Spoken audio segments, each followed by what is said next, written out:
As the season winds down, some plot lines are wrapping up, others are already wrapped up, and others have quite a lot still to come. As with any season of Game of Thrones, many characters have died, but unlike past seasons, this has been balanced out by the return of many characters, some of whom were killed off almost as soon as they returned. But others may have huge roles to play, and part of the fun is guessing who, and what, and why, and when. The same is true for major plot lines, not just characters. Some have ended, others have begun, and others are merging together to create big, mega, double, or triple-sized plots. Others are ending, and we have no idea what's coming next. Really up in the air in some cases. With only 2 episodes left this season, we've got a lot of questions. Let's see if we can't shed some light on as much of this as possible, and maybe we'll figure out a few things together. So welcome back, everybody. It's Week 8. History of Westeros and Radio Westeros Team Up continues. Hey, guys. How you doing? I'm doing good, Aziz. Really good to be back. Cool.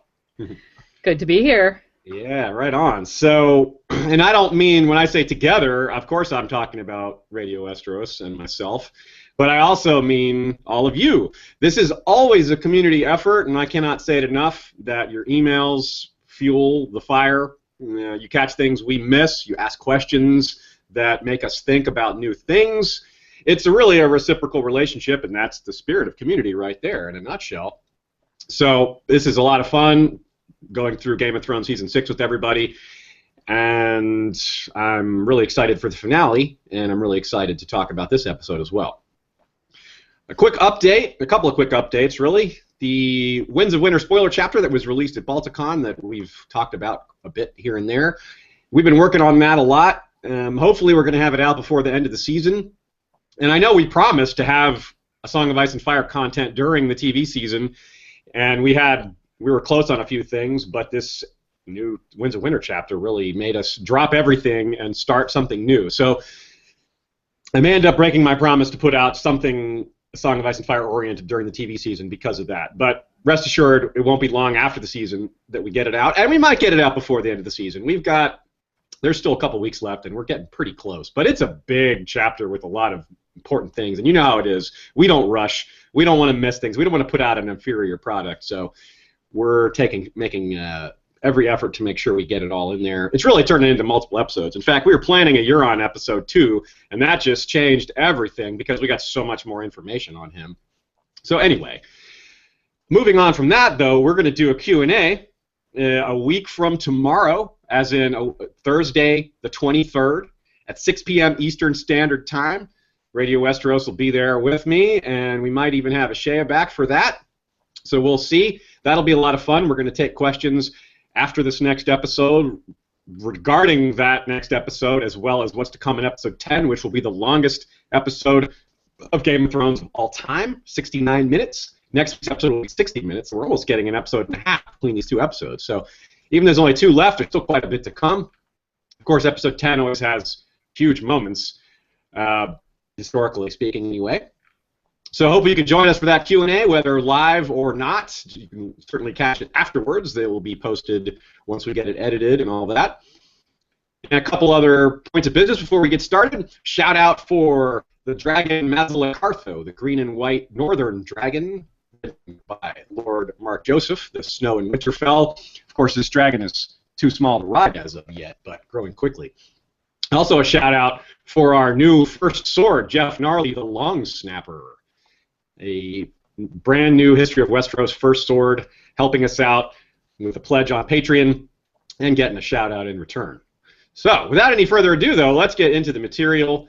We'll start with what was pretty widely received as a disappointing ending to the Braavos Arya plotline. And you know me, you know us, we tend to be pretty positive. We tend to look for good things to say. And honestly, this was just disappointing. I'm not going to try to sugarcoat it too much. We're not going to linger on it. We're not going to sit here and complain about it.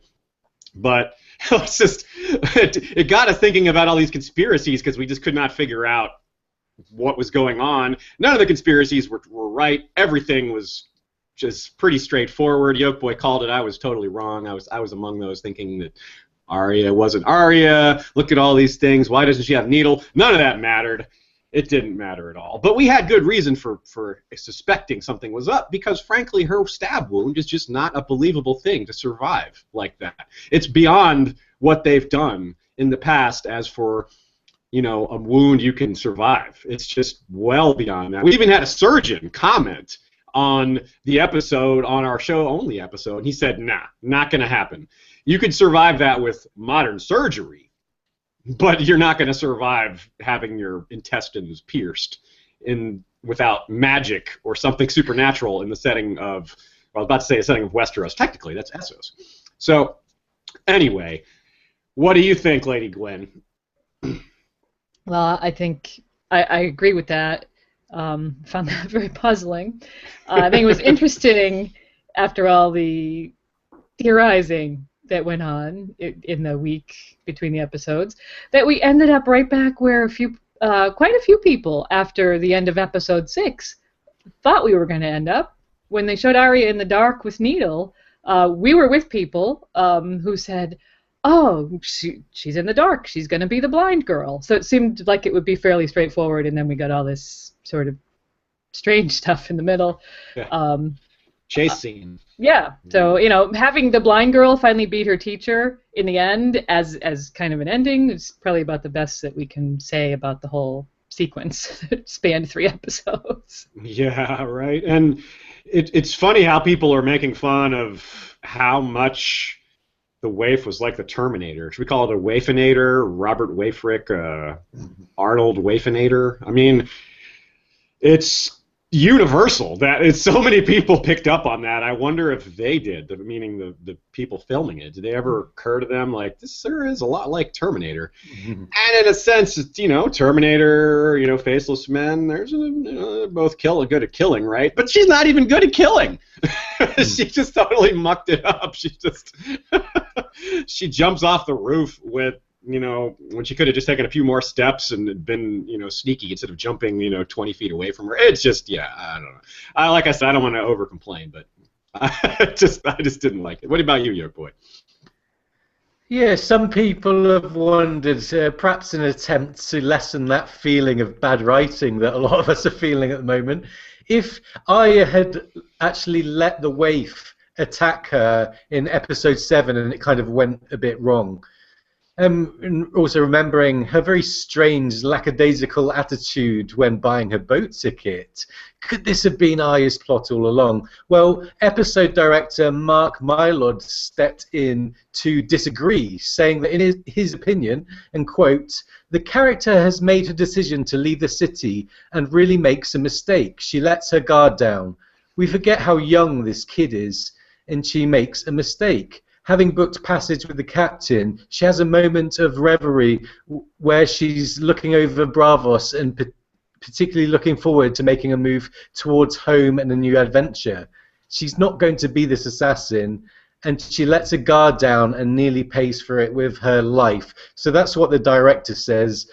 And, with that in mind, I think, as you both have alluded to, that it's kind of really difficult to justify the weakness of this whole sequence from last week running into this week. Yeah, and it's too bad because it's not only just this one scene. It kind of, because it's the end of the Braavos plot for her, it just, well, this is the sum of it. We're left with this. We're looking back at everything that happened in this entire Arya plot line, and it kind of casts a shadow over everything. It makes the whole thing, some people are calling it a complete waste of time. I wouldn't go that far. Arya is a much different character than she was when she left Westeros. She is far more capable, far more skilled. She's still got some naivete, but she's less naive than she was, especially considering her age. And there were other good things. The choreography was pretty good, even though maybe some of it was a little unnecessary. The falling down the stairs was pretty cool. Again, kind of unnecessary maybe, but it was well done. Lady Crane's acting at the beginning of the episode was fantastic, and there might be some takeaways from from the change in that scene. I think Lady Crane was my favorite part of this segment. Her acting was superb, both in the play, which was very Shakespearean, and an actress within a role was really wonderful. But as the actress playing Lady Crane outside of the play was also good. There was a nice touch that as she exited the stage, they played the Rains of Castamere for a second. I thought that was pretty cool. That song actually came up quite a few times in the episode. Yeah. That was the first one. I particularly, excuse me, I liked her interaction with Arya, which was almost motherly, something Arya's obviously been missing. When she said to Arya, "Trust me," as she gave her the milk of the poppy, it kind of brought a tear to my eye because trusting is something that comes very difficult to Arya. So to me, that was absolutely the highlight of the Bravos, Arya with Lady Crane. So. Right on. I have a quick. I wonder. Do you guys wonder if that's since Cersei, Lena Headey isn't using the wig anymore? That might be the exact same Cersei wig, the one that she wore. Anyway, so it really could be recycled. Why make another wig? They got the exact same. It's like Cersei. She's supposed to be Cersei. It was very good. Wig. Yeah. So Yolkboy, what about you? You have any more to say on this? Yeah, I really liked Lady Crane too. It was really good to see her taking Arya's advice on in play on Cersei's reaction to Tommen's death. It clearly enhanced the role in universe, and the crowd seemed to be touched by it, and they really reacted, didn't they? And to me, it shows how Arya has an adult understanding of violence and revenge, given everything she's been through, and it came through in this advice that she gave about the play. Like Lady Gwyn says, Lady Crane looks after Arya in a somewhat of a mother figure, I think. And I couldn't help thinking of Catelyn and how long it's been since Arya had some mothering, and this can only have increased Arya's urges for home. I also noticed Lady Crane says to Arya that she should join the play as an actress, because they're an actress short, because Bianca left, obviously. And I realised that if Arya did go with them, she'd be playing the role of Sansa, which I thought was an interesting little point there. Yeah, that's true. That would be really neat, and you wonder what that would mean to her if she's playing the role of her sister, if that would make her yearn for home even more. Yeah, that's pretty cool. So, Lady Crane also mentions Pentos as where the troop is going to next. So if she does join the troop, she would be going to Pentos, which doesn't really mean much to us as far as possibilities. Maybe Varys is going to pass through Pentos. Maybe that's where Illyrio's manse is. I don't really see what that could lead us to, but it's interesting to consider the possibilities. It could be where she's going next en route to Westeros. And of course, there's so many possibilities for where she's going to go. We talked about a lot of different options. Lady Gwyn, do you have any thoughts on where she might go? My main thought is that however she gets there, whether she stops off in another Associ city on the way, is that she's probably going to go to the Riverlands, where she started from. She's got to continue that list. Walder Frey is probably the easiest target she's got left, seeing as how Cersei in the mountain or... well, they're in King's Landing. That'd be more difficult. So, I think she's going for Walder Frey. Yeah, I think so too. And it'd be interesting if she does end up being able to go after Cersei. Though there's plenty of reason to think Cersei is going to dig her own grave before Arya gets a chance to lay her hands on her in any way, or her sword on her, however it may be. But it does present some interesting conflict that she's actually maybe learned a little bit about Cersei, and maybe understands her a little bit, and maybe wouldn't be so violent towards her. Maybe there'd be a little understanding there. I don't know. It's tough to say. We have to see if Arya goes back to her list. That'll be interesting if she starts naming her names again. That will be really, really telling. And then there's this interesting mention of west of Westeros, talking about going. That was very odd. It was neat. I'm not in a bad way odd, but like, what's going on there? Do you guys have any thoughts on this? I thought maybe it was her complete ending, like when the whole thing is done, she sails west. I mean, it seems kind of odd, but it's maybe a nod to that possibility. Maybe that's what George told the showrunners Arya's going to do. Yep. I don't know. What do you guys think about that? I think that could be possible. What I thought of when they said that was, I wondered if it was a nod to King Brandon Stark, the shipwright, who famously disappeared across the Sunset Sea. So I wondered if there was just some hint, like you said, maybe George told them she's going to take after her famous ancestor and just sail into the sunset. Yeah. It could also just be the mundane explanation that it was a throwaway line kind of thing that they writ off the cuff. Yeah. We could be reading too much into it for sure. That certainly wouldn't be the first time. But that's what we got to do. We got to turn over these rocks and see if there's anything there. Of course, it's funny because we turn over the rock and then we have to wait a while to see what's actually under it. We don't get instant gratification. So, as far as Arya's arc as a whole, this might be one of our best opportunities to talk about it as a whole because it's over. She's moving on to whatever's next. Returning to Westeros is the only thing we can say for sure.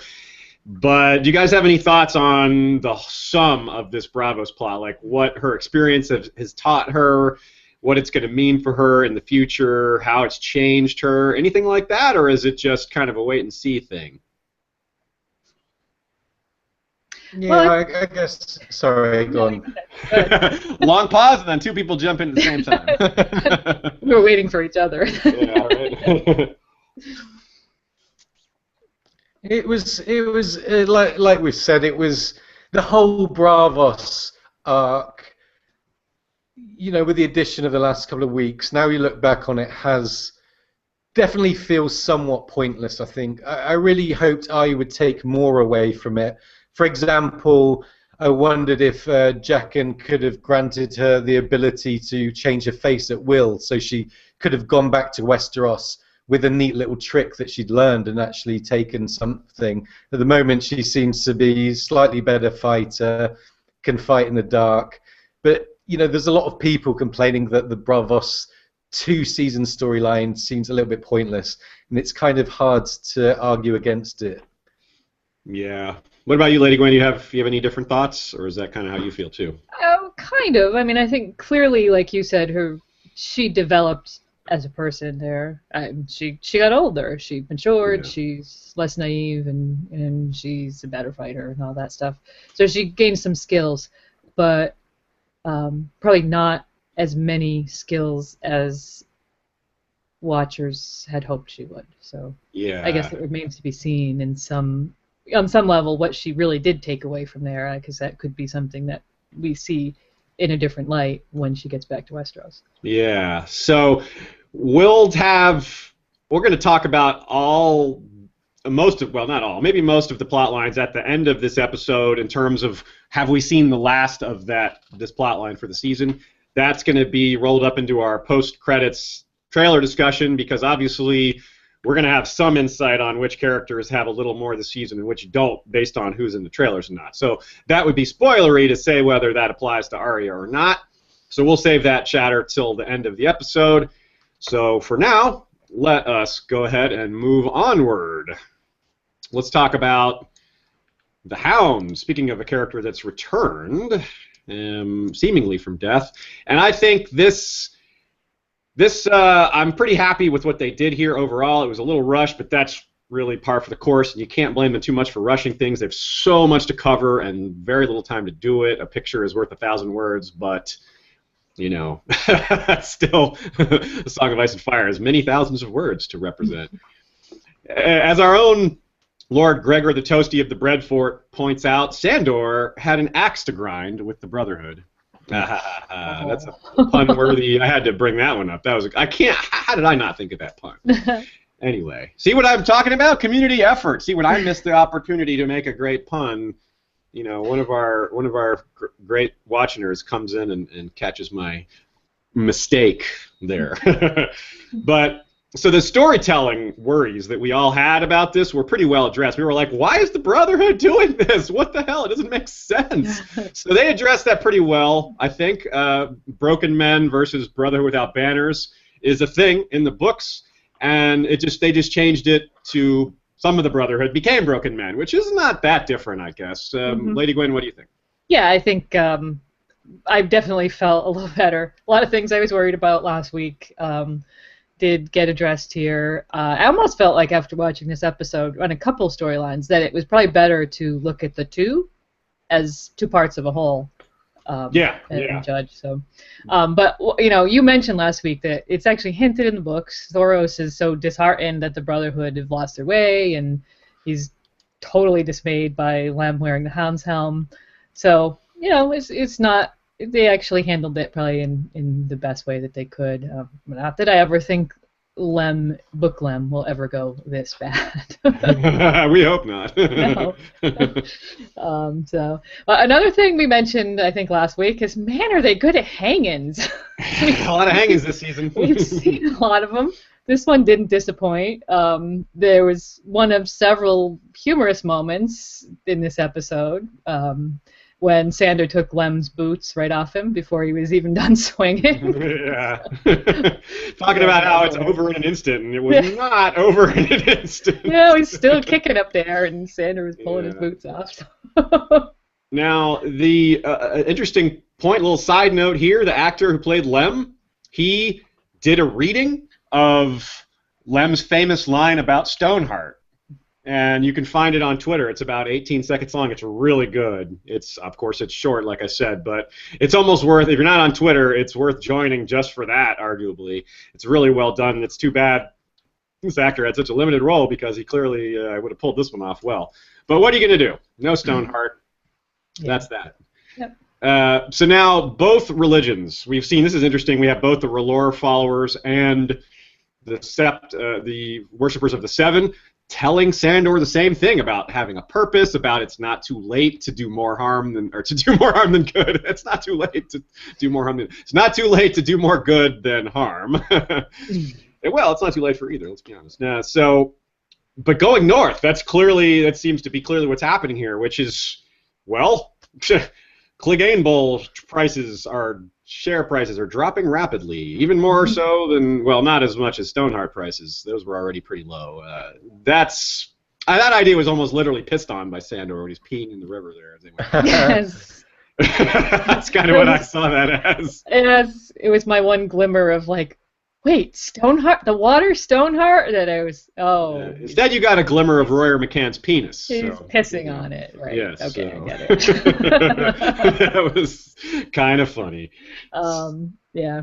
So just one other thing about that actor who plays Lem. The morning after the episode, he tweeted, in addition to that great reading he tweeted out that he feels our pain because he read the book scenes before he saw the script. So, that was before the script. Okay, yeah. I didn't even realize you had written that here in our script, and I kind of stole that line from you. Well, that's all right, because it wasn't awesome. It was worth mentioning. It's worth mentioning twice. Go check out his little reading, which he obviously did on the set. He was on the set in costume and everything, so worth seeing. Yeah. But I thought it was pretty cool that he gave a nod to book readers and indicated that he kind of felt maybe like Lem got gypped off in the script. So, Yolkboy, you had some thought. You noticed something, a little undertone, a little hidden moment there, maybe? Yes, Sandor said to the archer that was kind of threatening him, "Tougher girls than you've tried to kill me." And this is another piece of short and memorable dialogue from the Hound. Of course, he's referring to Brienne there, but he did say girls, plural. So he might just have been talking about Arya too being a tough little girl, which really put a smile on my face. Right on. So Beric, Thoros, the Hound, all heading north. Opportunity for great dialogue. Those guys have already shown a glimmer of excellent banter, and I imagine that will continue. So it might be up there with Cooper and Darnell, or Arya and the Hound, or one of those pairings. In this case, it'd be a tripling. Are they going to get there in time for these Battle of the Bastards? Are they going to be a part of the war, the big battle that's coming up? Who knows? It's not clear. I'm kind of doubtful on that. I'm sort of thinking we won't see them again this season. But if we do, that'd be kind of cool if they come in and help out on the side of the Starks, I would assume. It'd be weird for them to join the Boltons. So it sets up some interesting possibilities for Sandor, as well as the other characters, but of course Sandor is the one we most want to think about. The idea, maybe he kills a White Walker? Something like that. At least he could chopping dead bodies, she's certainly got a lot of practice chopping wood. By the way, in the behind the scenes, they show that Rory McCann is actually quite good at chopping wood. That was real wood chopping he was doing there. He's a qualified forester. Oh, yeah? How about that? True. It's true. Right on. That is cool. So, yeah, so he just owned that scene because that was real chopping. So maybe we'll see him chop some Walking Dead. Maybe we'll see him chop a White Walker. And watching her, Shahram Marashi suggests Sandor could wield Heartsbane. I mean, Sam's not wielding that thing, and not many other people are capable of it. Sandor could do it, though. Big old guy, big old sword. That would just be a fist-pumping, awesome kind of moment. What do you think, Yolkboy? What do you think in general about Sandor going north? Sandor going to north. When this was suggested in the show, I immediately thought of him meeting Sansa. There are those in the fandom who like to imagine future relations between Sandor and Sansa, and this possibility will no doubt delight them. They're called the Sansans, so a shout out to all of you. I'm actually no shipper myself, but in the books, Sansa does think of Sandor very often after the Battle of Blackwater, including the infamous unkiss, where she misremembers that Sandor had kissed her. The show can't convey Sansa's thoughts about Sandor because we lose the internal monologue. But, you know, it is there, so hopefully, for me, it's there in the show too. And all in all, if Sandor does head north, the prospects of a reunion with him and Sansa is very intriguing, I think, and I really do hope they meet. I do too. I think it's very likely. I really don't think Sandor's been brought back just to head north and die before he comes into conflict with anything. And it would be hard for him not to meet up with the leaders of the effort to hold the north against the Walkers. And Sansa's going to be a part of that almost certainly. I really don't think she's dying anytime soon, if at all. So I think it's happening. I think they're going to be reunited, even if it's just a brief moment, even if it's just, wow, hey, great to see you again. I think it's happening. I think we can count on it. So that's cool. That's very exciting. It won't be this season. I really don't think it'll be this season, but it could be. I guess it's possible. But I think next season, far more likely. Something to look forward to next year, probably around the beginning of the season, Ep 1. I'm going to go ahead and make my prediction right there. Episode 1 next season, Sansa, Sandor. Something along those lines. Get hyped, right? Cool. Yeah, seriously, the San shipping has been around for, I mean, the 90s, maybe not till the 2000s because the Storm of Swords came out in the 2000s, and that's, you know, it started in A Clash of Kings, the idea, but I think it really took off more in Storm. I'm not clear on that, but it's been around a long time, folks, a long time. So let's take our first short break, and we'll come back to talk about the Riverlands, River Run, Blackfish, and all that. Yeah, River Run, I think this scene, mostly really good. Mixed feelings about a few things, but really, really good acting. I think it's interesting, again, to talk about characters that came back only to be killed off. You know, that kind of that definitely applies to Blackfish. In Edmure's case, he came back just to get pushed off screen again. He's still in captivity. I don't think we'll be seeing him soon. There's some indication that his book arc will be different. Maybe we will see him in, like, the prologue, maybe even. But it's really neat that a guy who hasn't been in the show for so long comes back and just steals a scene so well. Like, he was one of the best parts of this episode. But the first thing we see is Bronn and Podrick, and this may have seemed just like a little, you know, Joshy moment where, you know, Bronn's just kind of picking on Podrick, but I think there might have been a little foreshadowing here. I'm not sure. Talks about how Podrick has been training a lot, 2 hours every day, which might come to matter. It might explain why he's a good fighter now, if he's going to be, you know, doing some fighting. Also, he says he's not dead yet, which I hope isn't foreshadowing. And he's used a dirty trick before. He's getting some dirty trick lessons from Bronn, but he's already stabbed Mandon Moore in the back, so that's not really a dirty trick. But, you know, it's not honor fighting. But it was a good job saving Tyrion. We didn't want Tyrion to die. Lady Gwyn, what did you think of this reunion? I love to see. I was singing "Reunited." I thought this was great. It was one of my favorite scenes, just because I like when they bring this comic relief in. I think it balances out things that can be, very serious and dark. So it's good to see this humor, their jokes. I love the reference back to Pod's famous scene in the brothel.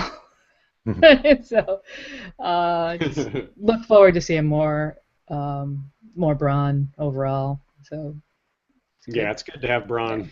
And it's interesting also that Braun's thoughts on Jaime and Brienne having sex may seem a little sophomoric, but I think it's actually kind of important.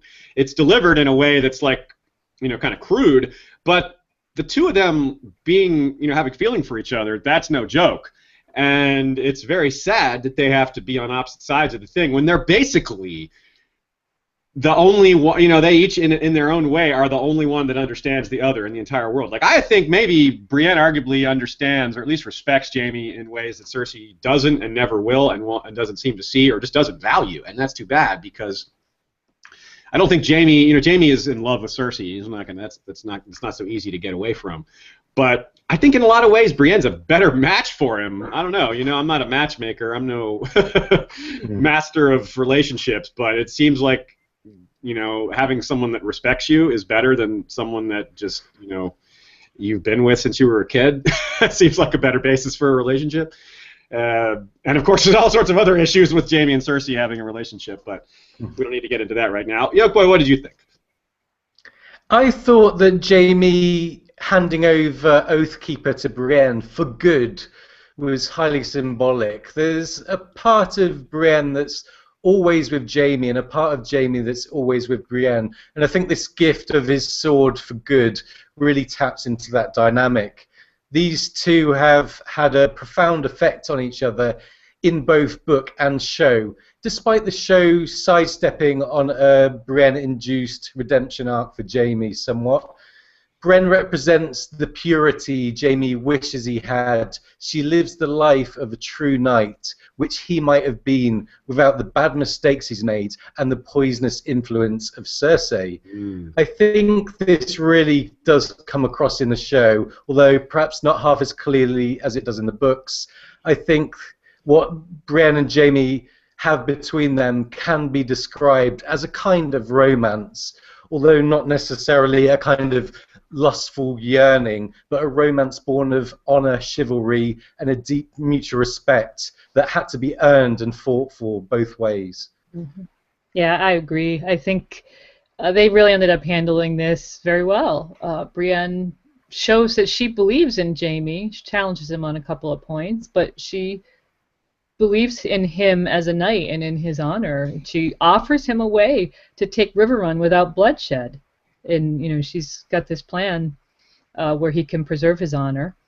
And even though she failed in her mission, Jaime was in the end able to achieve an almost bloodless surrender, which we will be discussing shortly. I'm sure. Yeah, you're right.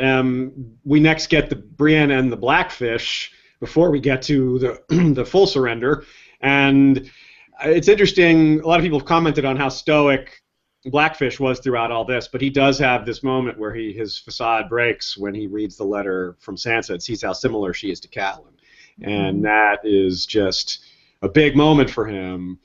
And he does. It's not the only break. He does show other signs, at least one other sign of yeah. This isn't just about holding out stubbornly. Right. He did. He paused visibly when Brienne told him that the whole story about how Jaime sent her out. He challenges her about the sword, and she tells him the whole story about how he gave her the sword so that she could go and find Catelyn's daughters as he promised Cat he would, and she says he kept his word. And you see Blackfish kind of. Yeah. You could tell he was thinking, well, maybe I misjudged him after all. And that's what gets him to read the letter. He wouldn't even look at it until then. Yeah, and that's what leads to him. Oh, she's like Sansa. Yeah, or like Catelyn. Yeah, it was good because he is this tough, stubborn old man who, basically just wants a noble death, like Jaime says. That's all he can hope for. and he's trying to set aside these feelings because it's not going to serve him well. You know, like he knows that Edmure is doomed, or he thought Edmure was doomed given the circumstances, given his awareness of the situation. And so he's basically got to just swallow how much that hurts and just accept that Edmure is dead, even though he's not technically dead yet. And that's just really hard, you know, setting aside your own family based on circumstances.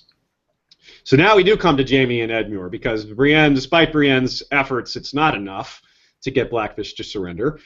And yeah, this is possibly the best scene of the episode. A lot of people are saying so. I certainly would nominate it for being up there. And what's cool about it is they change some of the dialogue, and often when they change some of the dialogue from the book version, it's we're wondering, why didn't they just use the book dialogue? It's better. Like with Septon Ray's speech. Septon Ray's speech was good, but the book speeches that they could have drawn on are just better, I think. You know, and I think most of us would agree with that. This, though, they changed some parts of the dialogue. They changed it well. It was as good as the book stuff, and in tone and detail, it was very similar, even though some of the wording was different. Would you guys agree with that? Do you think the scene was particularly strong? Yes, I think it was. You know, big shout out to Tobias Menzies, and of course to Nikolai for their acting. They're just two stellar actors. They were really going at it there.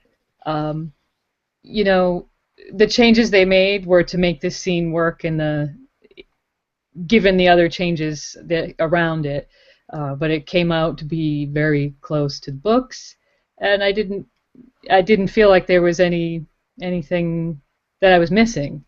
They did a good job conveying Jaime trying to channel Tywin at the same time as he's really Jaime. Yeah. Trying to do this thing in his own way. Just like in the books, Jaime doesn't actually intend on following through with that killing of Edmure's baby, but he knows that everyone else knows that he's the Kingslayer. He comes at this with honor. He's like, I want to make this a bloodless surrender. I promise your men they can leave unharmed. No one believes him. So he's like, okay, well, if they think I'm a bad guy, I'm going to use that. I'm going to threaten your baby, and they're going to believe it because they think I'm a bad guy. Deep down, because we've seen Jaime's thoughts in the books, he wouldn't do it, but it's a bluff that no one's going to call. So it was a really smart move, but it also, we have to remember that Jaime isn't really that guy. He's not going to do that. Yeah, the things we do for love. He even quotes his own self pushing Bran out the window. That Jaime is gone. The Jaime that pushed Bran out a window is gone. He's changed. Even though the show's redemption arc for Jaime isn't as thorough and satisfying as it is in the books, it's not completely forgotten, and this is a perfect example of why.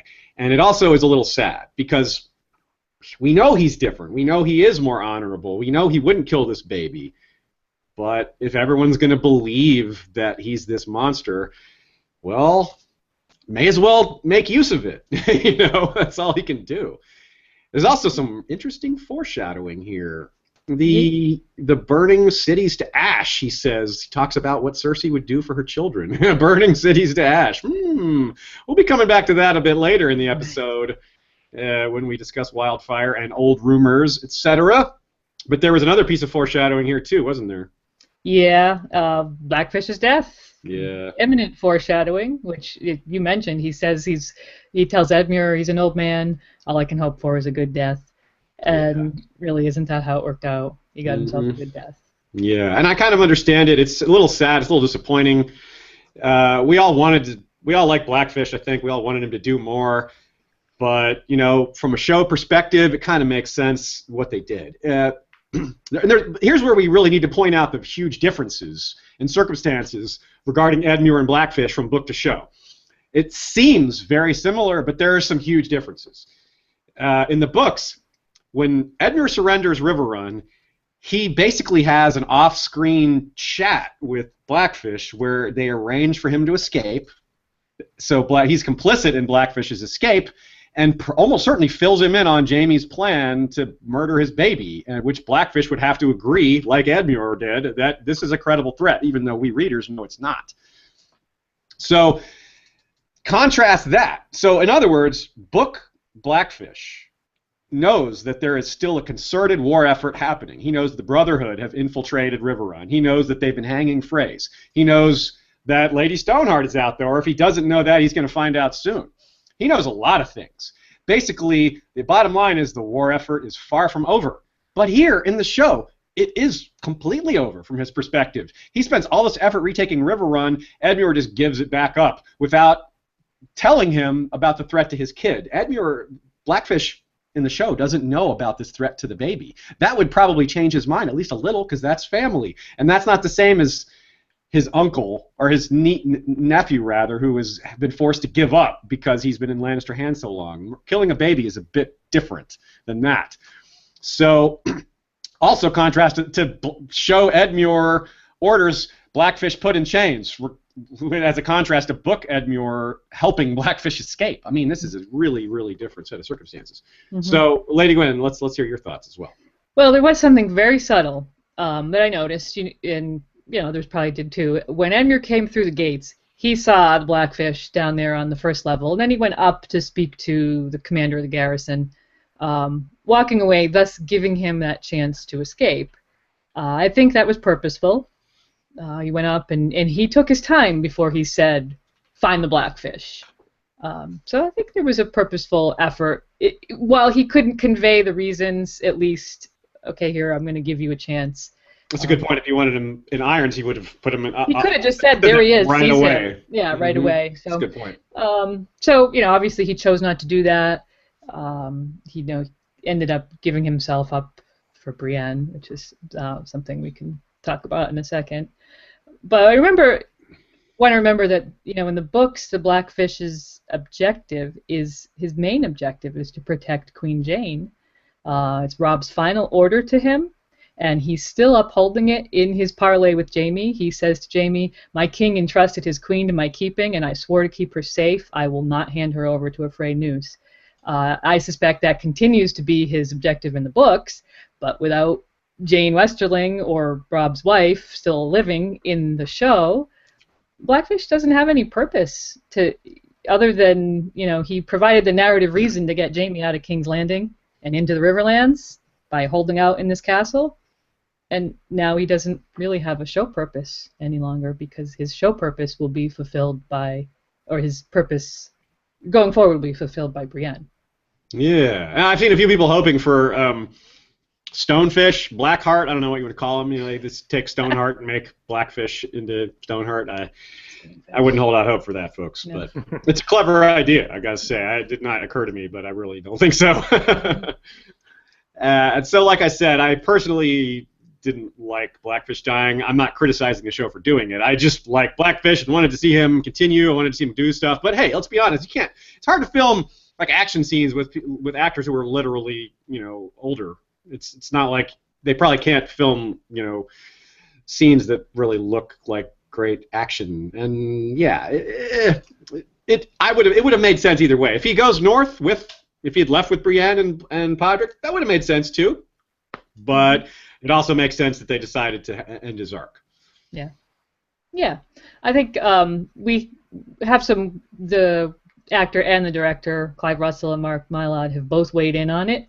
Mylod said he chose to go out with dignity, that this death was his choice. He didn't want to run again. Clive Russell said he gave himself up for Brienne, who he saw as a younger version of himself. Told her, "You'll serve Sansa better than I ever could." He's basically thinking, I should have died at the Red Wedding, when he says, "I ran before and I won't run again." Also, I noticed there was a defeated look on his face when the garrison commander chose to obey Edmure's orders over his. We should probably remember that a seasoned commander such as the Blackfish would know that once you've been overruled in that fashion by your men, this sort of a mutiny, he'd never be able to effectively lead these men again. So that's true. All in all, I think he just saw that was the end of his line, and it was really marvelous acting. Yeah. And some people say, he's more defiant than that. He would have continued to fight. And I say, well, you're not necessarily wrong, but choosing the own terms of his death, staying to die at Riverrun, that's a form of defiance too. It's just a different, avenue for being defiant. And he, like Jamie said, he wanted an honorable death. He think about this. In story canon, the way news travels, the way rumor spreads, his example will live on, I think. Future generations of Tullys aren't going to hear that he threw away his life, when he could have left to continue the fight. That's not what they're going to hear. People aren't going to be saying that. They're going to hear a distilled version of the story, which is Blackfish died fighting against overwhelming Lannister odds, trying to keep Riverrun in the hands of the Tullys. That's the story that will be passed down, and people will invoke his name as evidence or as, an ancestor with bravery, that kind of thing. I think, I think he knows that too. That's another thing that a seasoned commander would recognize, that he's an old man. He can't expect a lot in the future, but he can affect future generations to come by setting an example, and I think that's a pretty cool thing, even though it's not necessarily what we wanted. Either way, if you like the actor Clive Russell, Watchner Ray H. points out that the show Barbarians Rising on History is going to have him in it in some role, along with some other Game of Thrones alums like Shireen and Barristan. So that's cool. Looking forward to that. So now, let us move on. I think that covers Riverrun and all that. We'll have maybe some more thoughts on it in the trailer talk. And unless you guys have anything more you want to say, we should move on. No. All right, cool. Let's talk about Meereen. Varys and Tyrion. So, Yolkboy, why don't you break some of this down for us?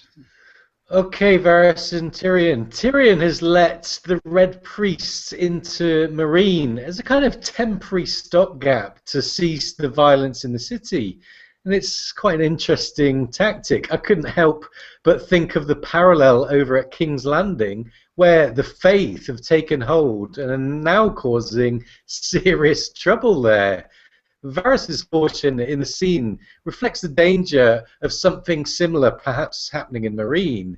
And at this stage, it's really difficult to tell where the R'hllorists in Meereen's storyline is going. Are they going to be trouble? Could they help Dany? What is their purpose? I really can't figure it out. Yeah, it's a perfect example of a interesting, possibly huge plot line that it's very hard to tell where it's going, and it could play out a number of ways. So that's a really good thing to point out. Speaking of where are things going, where is Varys going on this secret mission? He mentions ships. He mentions the need for allies in Westeros. If he goes back to King's Landing, maybe he steals back his little birds or something. I don't know. It's a lot of possibilities. Dorne has been mentioned as a possibility.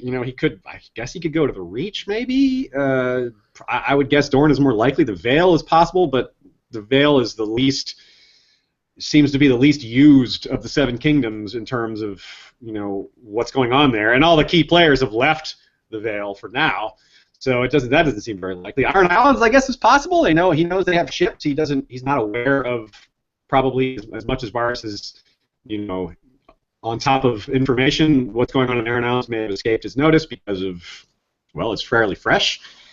Hard to say. There's also some crackpot here. I think it's worth mentioning. I'm not sure that it leads anywhere, but it's fun to think about. It's funny that Varys has never been seen with Dany.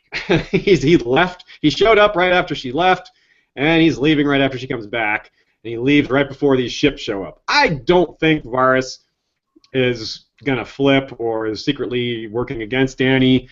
But it's worth considering because he's working against her, or sort of working against her in the books. I mean, he flipped his plan. At first, Dany was a distraction as a smokescreen for young Griff / Aegon VI.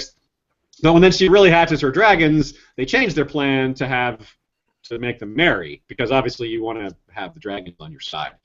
So I just don't. But the problem with this theory, so it makes sense rather that Varys, they could adopt some sort of Varys changes sides thing to put in the show, or have him work against Dany because he's upset at all the magic. He doesn't like the Red Priest and all this. So on some level, it would make a certain sense. Varys is a master schemer, so this wouldn't be like some super sneaky thing for the show to do. On the other hand, who the hell would he flip to? If he's going to switch sides, who? What side would he take? I just don't see it. Gendry. King Gendry. Okay, all of a sudden now I am supporting this plan. Once you threw Gendry's name out there, I'm like, yeah, King Gendry, the rower. So I don't know. Do you guys think there's any chance that there's something sneaky going on here, or is it just the way it looks? Is it just... No, I think it's the way it looks. I think personally, I'd like to see him go off to Dawn and kind of bring them back into the story. As fearful as I am of more Dawn episodes. Yeah, I hear you there. This is a side question. I wonder, Varys and his whole attitude towards the supernatural and all this stuff. What's he gonna do when he finds out about the White Walkers, when he realizes they're a real thing, and this is serious. I wonder what that's gonna mean to him. I really do. I really don't know. I don't even really have a guess. It's not like he denies the existence of magic. He just hates it. So. Yeah, it's hard to imagine what people who are so kind of relentlessly concrete, like Varys and Littlefinger, and what are they going to do with this information when they get it about the White Walkers? They're such a big part, like Littlefinger and Varys, of the whole Game of Thrones concept of intrigue has a huge role to play in the story. But when it's just humanity versus White Walkers, if that's what we're getting to, we might not be getting to. It might not be that simple. But if we are, schemers, what place do they have? What is there to? You can't scheme against the White Walkers. You don't. It's harder to see what role they'll play going forward. So I wonder about that. Now, moving on to another part of the Marine storyline, we have Tyrion, Grey Worm, and Missandei. I think a lot of people are complaining about the scene. They thought it was a waste of time. They thought it was pointless.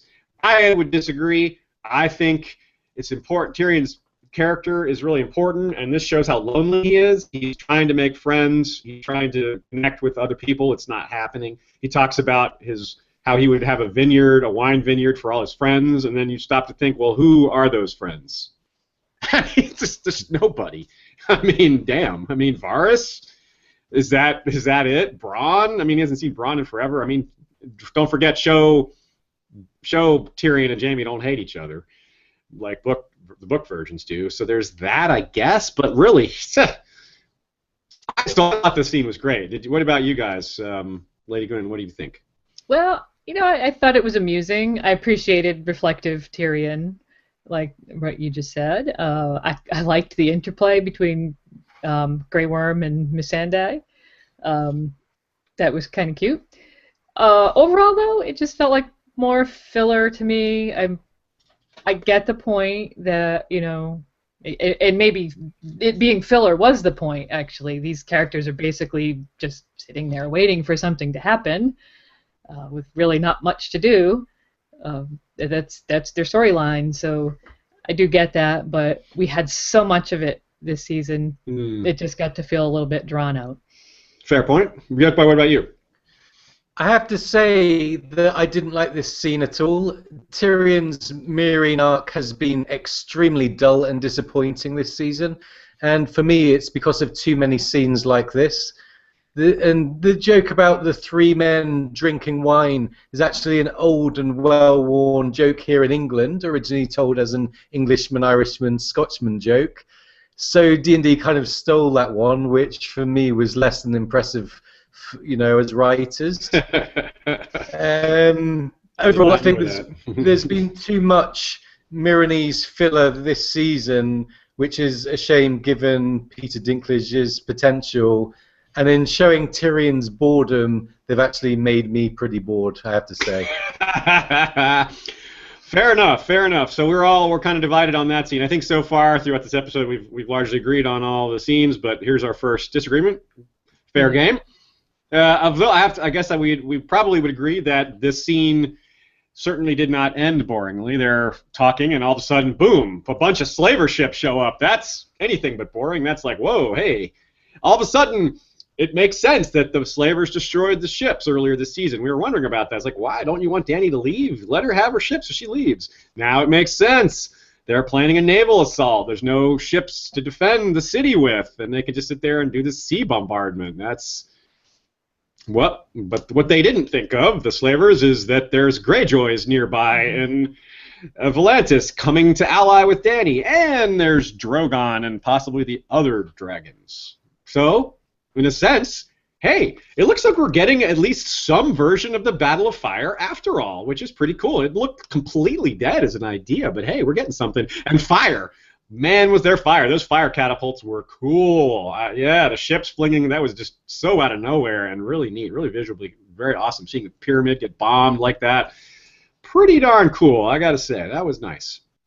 Maybe not a lot to say about it, but it was really cool. Mm-hmm. Yeah.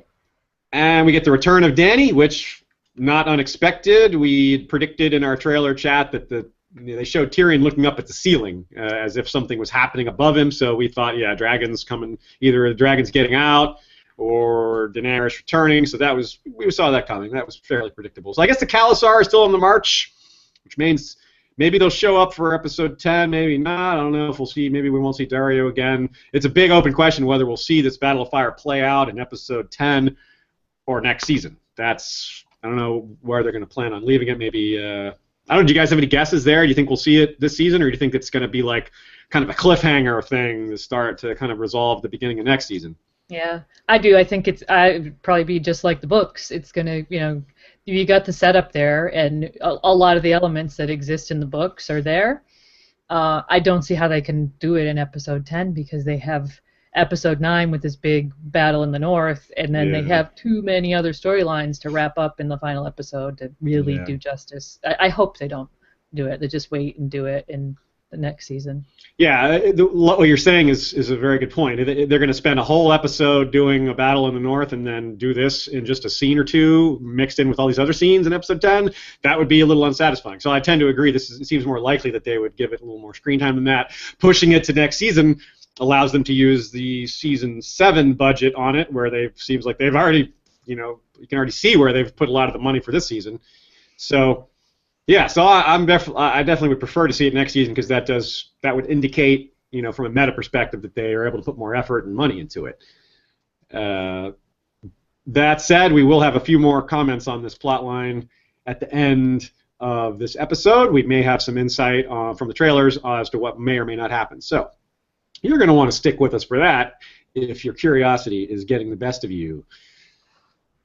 Okay, any more thoughts on this? Do you guys maybe looking forward to seeing Drogon roast a few ships, something like that, or maybe we'll see some internal conflict? I think that's a very big possibility. This may be not just about the ships, it may be about what's happening inside. If you look at what Grey Worm said, he intends to hold the pyramid. He doesn't want to send the troops out, so we might see some sort of military action, fighting in the streets, fighting in the pyramid, something like that. A lot of potential there.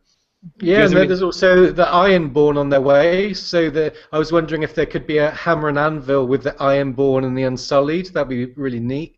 Yeah, very, very exciting possibilities there. A lot to be hype about, but as we said, probably not for a year. So hold on to that hype for now. Just be excited, but put it in a box to the side for now. Okay. So let us move on again. Let's take a mid-episode break for just a moment. We'll come back to talk about the explosive potential at King's Landing. Okay, King's Landing. The burning questions about King's Landing. I just can't stop with the puns, can I? The mountain that rides becomes the mountain that rips heads off.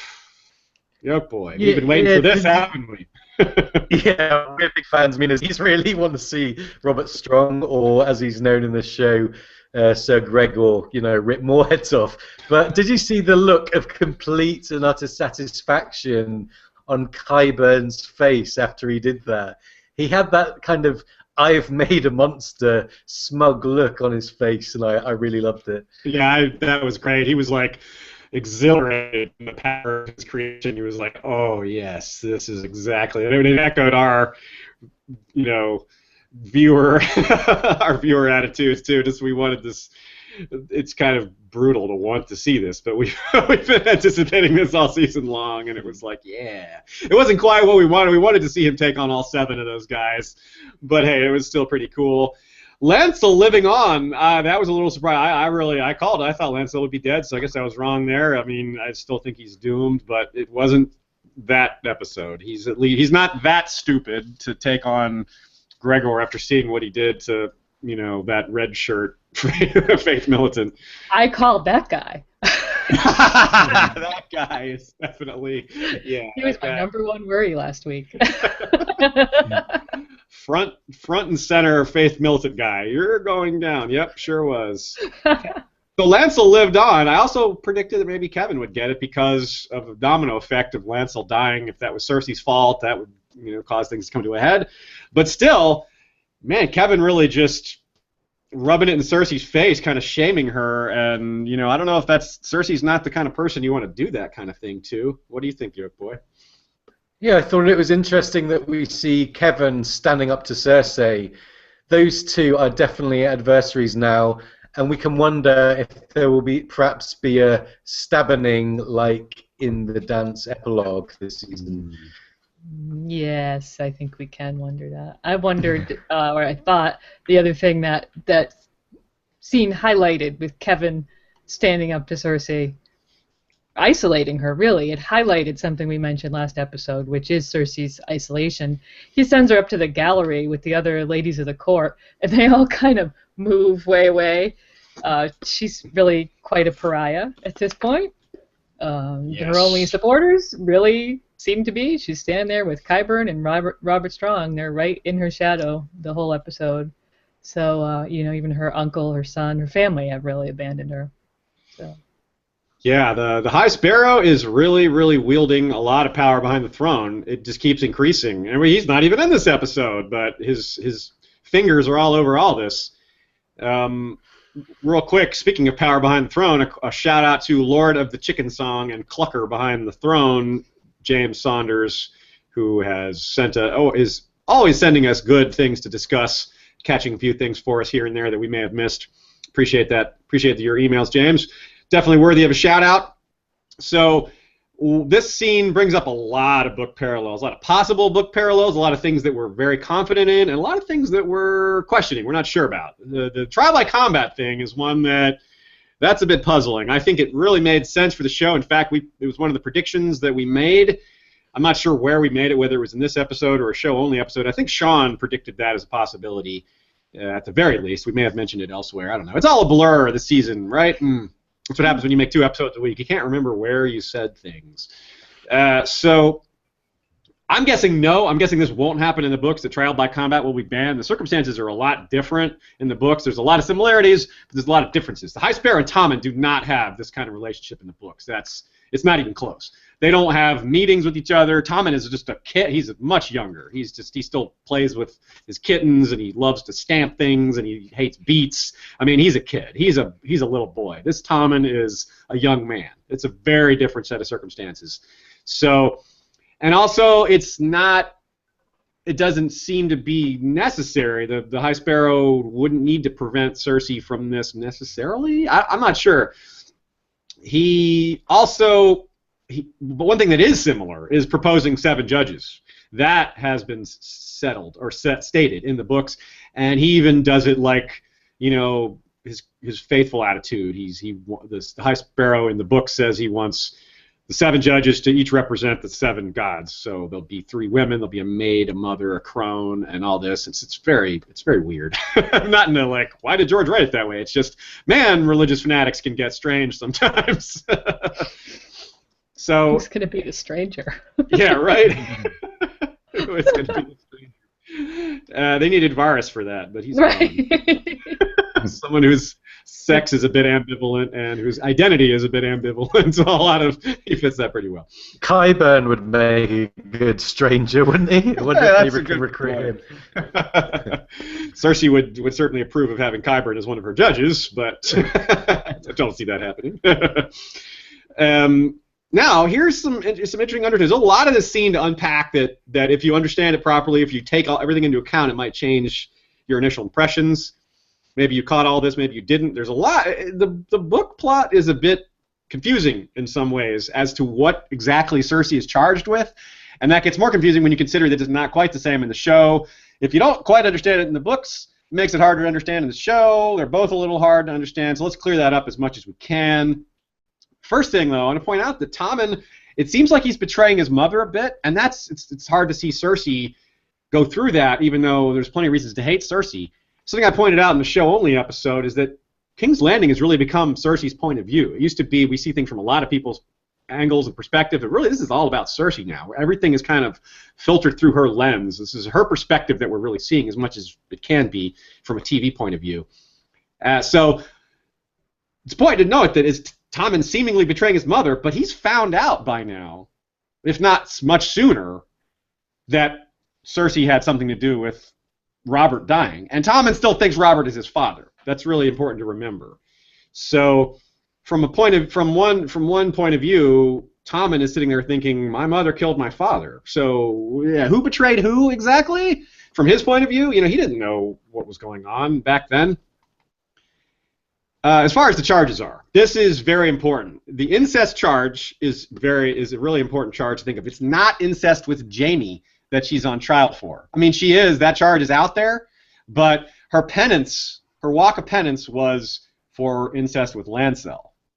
The Jaime thing is funny. This goes back to Jaime accusing the High Sparrow of having ambitious motives and not being about justice. Remember, he says, "What about me? What about my punishment? What do I get? Why aren't you coming after me?" That was proof. We were very sure back then that this is because the High Sparrow is after power. He's ambitious. He's not after justice. His idea of justice is justice that suits his ends. So that's why he went after Cersei and not Jaime, because Cersei's the queen. Jaime is the Lord Commander of the Kingsguard. He doesn't have nearly the political power and influence Cersei has, even though Cersei has lost a lot of her power. Of course, she lost even more after taking that walk. So the thing is, the High Sparrow in both book and show has no incentive to prosecute Cersei over the incest charges with Jaime, because he's put all this effort into controlling Tommen. He would totally be shooting himself in the foot if he just outs Tommen as the product of incest and not the valid king. That just would be silly. So in the book, the High Sparrow says basically the same thing. He says he's totally willing to throw that charge out, even though he's aggressive at pursuing all the other charges on Cersei, and he's able to throw it away like hand wave. He's like, yeah, we believe you, because this rumor came from Stannis, and Stannis has fallen off of the true faith. He worships R'hllor now, so we can easily throw his words out as the mark of a ambitious, usurper. So anyway, that was a long spiel there. Let me let you guys get some opinions in there and tell us. It's very complicated, but I think it's important to clear up. So let's get you guys' thoughts. Okay. Well, I'm going to go off on another kind of tangent and wonder if we could be seeing the outcome of Marjorie's plans here. I thought it was very interesting that this decree by Tommen could result in removing Cersei from power once and for all. Totally get rid of her, which is what Marjorie wants. Cersei's been her rival since she arrived in King's Landing. They hate each other. Obviously, that's ancient history, but it still exists. Could this be what she's been playing at all along? By allowing Tommen to be influenced by the High Sparrow, she could actually achieve this. Get rid of Cersei, achieve her goals, and then turn on the High Sparrow, which is what we've suspected, by reasserting her influence sexually over Tommen when she, quote, returns to the marriage bed. She could, turn things back around, and it could end up being a very clever plot on her part to kind of come out on top once and for all.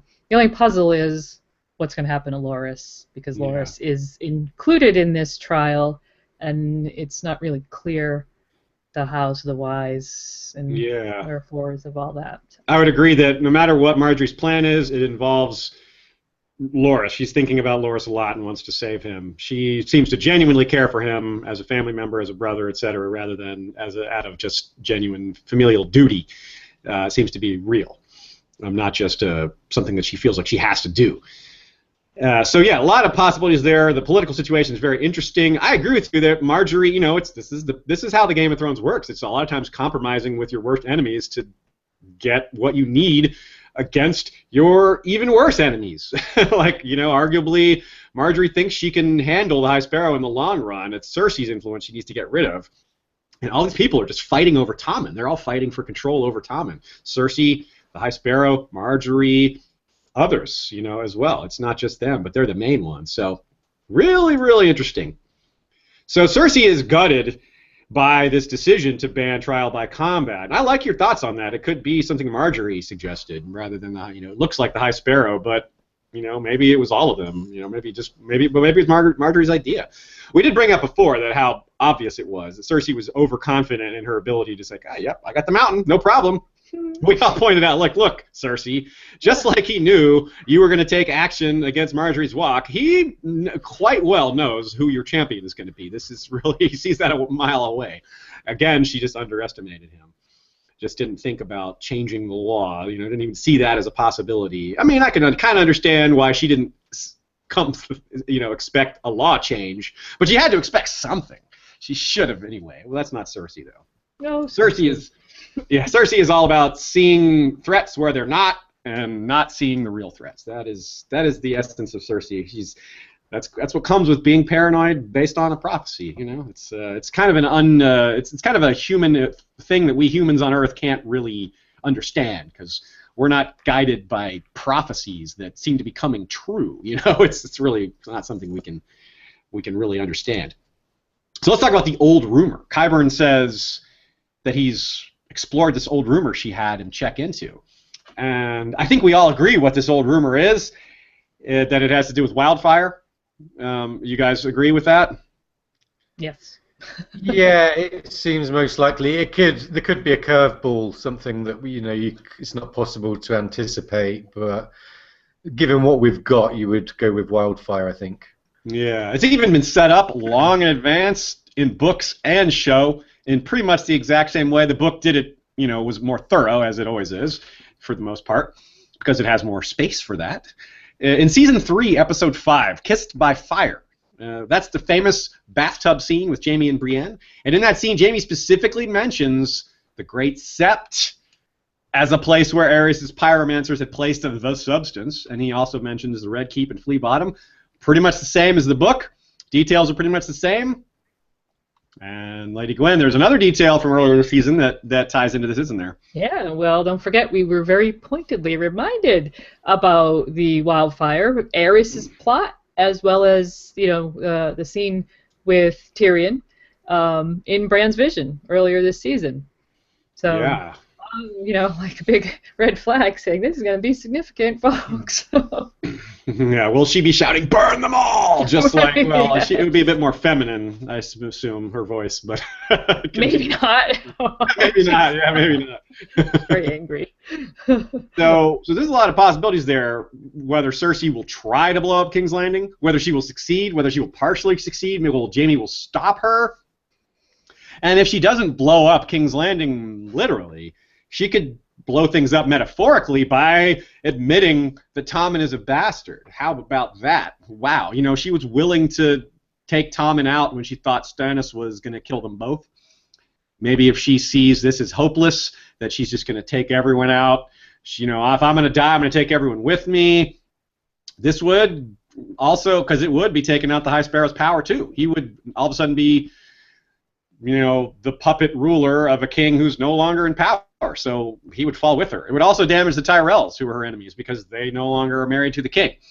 But it would also crush Jaime, and it would crush her. But of course, like I said, she'd only do it if she was truly desperate or thought she was.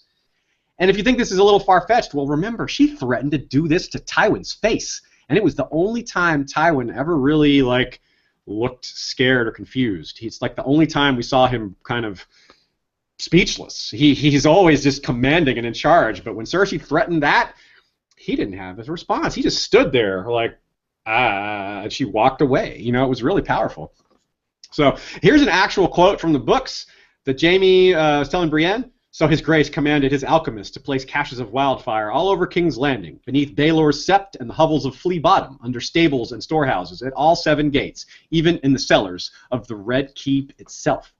So when the show follows pretty much the exact path of the books, and it's been laid out super far in advance, this is one of those times where I think it's pretty clear that they're going to parallel each other pretty closely. There could be some major differences in the details. Now, it's been long predicted that Daenerys would be the one to set off the wildfire or to burn King's Landing down in some other way, not necessarily intentionally. But now, so that could still be the way it happens in the books, but it looks more like Cersei's going to be the one to do it in the show. But maybe not. Maybe she gets stopped, and it happens later. You know, Daenerys does it by accident later after Cersei is prevented from doing this. I don't know. It's really hard to say. Now, if Cersei does it, it's a really painful thing for Jaime. His reputation was ruined forever because he stopped this 20 years ago. And now his own sister's going to do it again? Oh my God, that would be insane. If it's Dany, it would be somewhat similar, but less emotionally devastating because it's not his own sister doing the thing that he ruined his honor and his reputation for his whole life for doing. Instead of King's Landing being saved from Aerys, it's only delayed from Aerys' daughter doing it instead. That would be kind of ironic. And just as an aside, if Daenerys is responsible by accident, again, think about those rumors about the Blackfish and how his death will look to others from a distance. It will be the same thing here. It won't look like an accident. Here comes the rampaging Dragon Queen burning down King's Landing. They're not going to be like, oh, it was the hidden wildfire that was at fault. No one's going to say that. A few people will, but most people are going to be like, oh, look at her, destructive, burning down King's Landing, like, geez, well, she's a terrible person. You know, the rumors will look bad. Just like how Arianne thinks Dany murdered Quentyn and how she arranged for Viserys' death. People will assume the worst, especially about their enemies. So that will not be good for Dany's reputation if that's what happens. But that is really far in the future, I guess. Don't think Dany's going to get to Westeros this season. Now, we cover this topic as far as the wildfire plot from the perspective of Aerys quite a bit in our Shadow of Summerhall episode. We've been confident this is going to happen in the books for quite a while. Seeing it planned well in advance on the show greatly increases our confidence. Sounds like we're all pretty much in agreement on there. Do you guys have anything more on the wildfire plot? Aerys, Cersei parallels. You know, if Cersei burns down the Tower of the Hand in the books, that with a controlled burn, and that may be where she gets the idea that this can be controlled. Yeah, in the books, there's lots of wildfire links to Cersei. You know, I'm sure her eyes are described as wildfire on 2 or 3 occasions, and lots of small hints. Yeah. So the idea that Dany just comes in and does it's strange, because why are these links with Cersei and wildfire? Like you, I think it's going to be some combination of Cersei and Dany, and wildfire is going to be the end of King's Landing, but I can't figure it out. It's a bit of a mystery. Yeah, we see the shadow over King's Landing of Janie's dragon in Bran's vision. So if King's Landing, that would imply King's Landing is still there when Dany comes on the scene. Yep. So that means Cersei can't just destroy it all.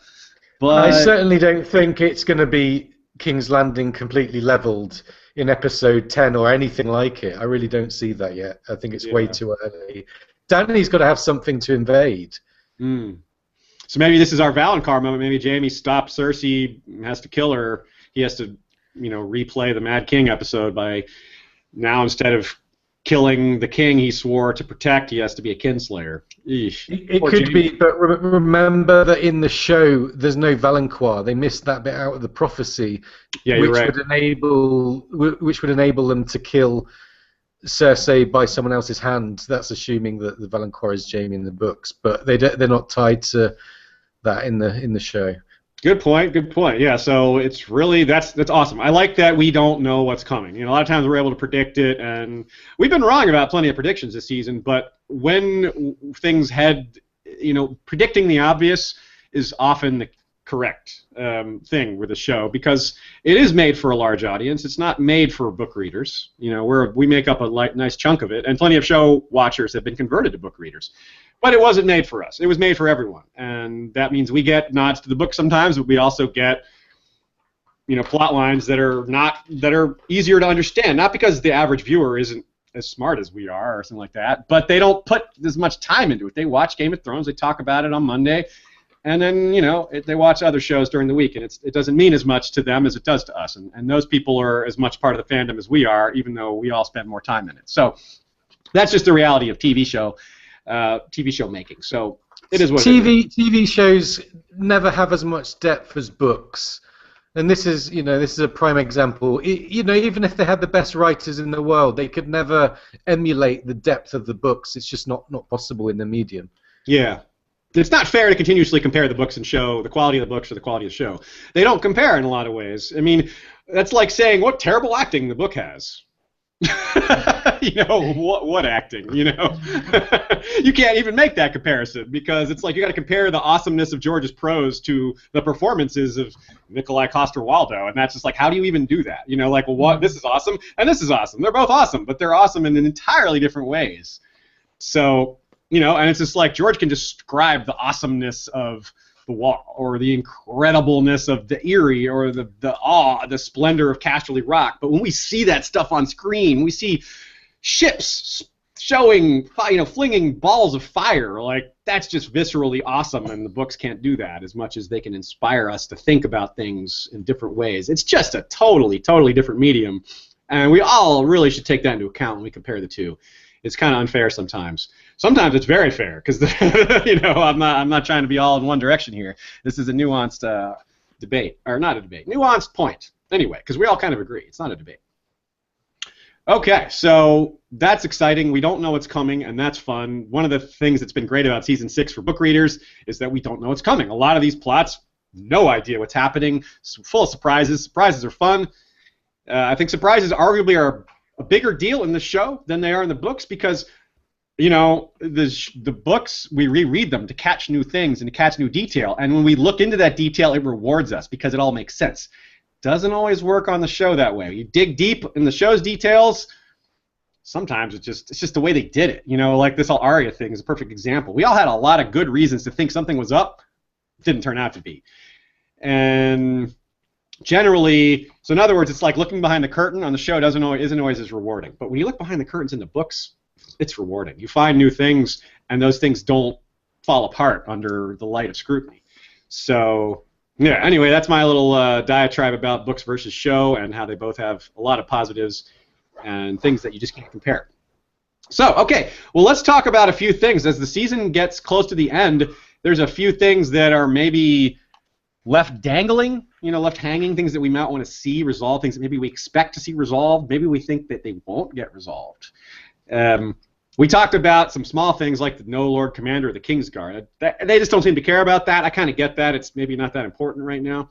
We kind of wanted to see that, but I guess they have their reasons. It's not super important. Dorne, you wonder if they're going to see anything more at Dorne, if that's just wrapped for now, if they just tried to keep that as little as possible, damage control. Well, we did talk about the possibility of Varys allying Dany with Dorne, which, I think would kind of stitch together pretty nicely, actually. Yeah, that's a good point. Yeah, I agree. You wonder if Dorne, Dorne in the books doesn't have any sort of navy to speak of, but that, again, we don't have to assume that for the show. They haven't said Dorne doesn't have ships in the show. We do not have to assume that at all. This is a perfect example of book knowledge infecting what we believe is possible for Dorne. We should not assume at all that show Dorne is shipless like book Dorne basically is. So that is a totally valid possibility. Iron Islands, I don't know. That seems less likely because they're an independent. They're not part of Westeros right now. They're not under the Iron Throne. They're still, Balon's Rebellion, still Euron's Rebellion now, still happening. But it's possible. Varys is maybe not aware of all the upheaval that's happened there recently, but he's certainly aware historically that they are a sea power. So it's got to be a consideration. Any other things you guys might have in mind for things that are missing, or... some of it's hard for us to talk about because it's trailer spoilers, so we will not go too deep into that, but until after the credits. But yeah, that is a thing. Any other possibilities? I can't think of any. Okay. No, a couple things that I think will be resolved, like more bigger things. So. Yeah. Okay, so let's do our ratings. Let's do our personal ratings for the episode. This was tied on IMDb. This was tied for the lowest of the season, but that's still an 8.3. An 8.3 episode of television is still very good.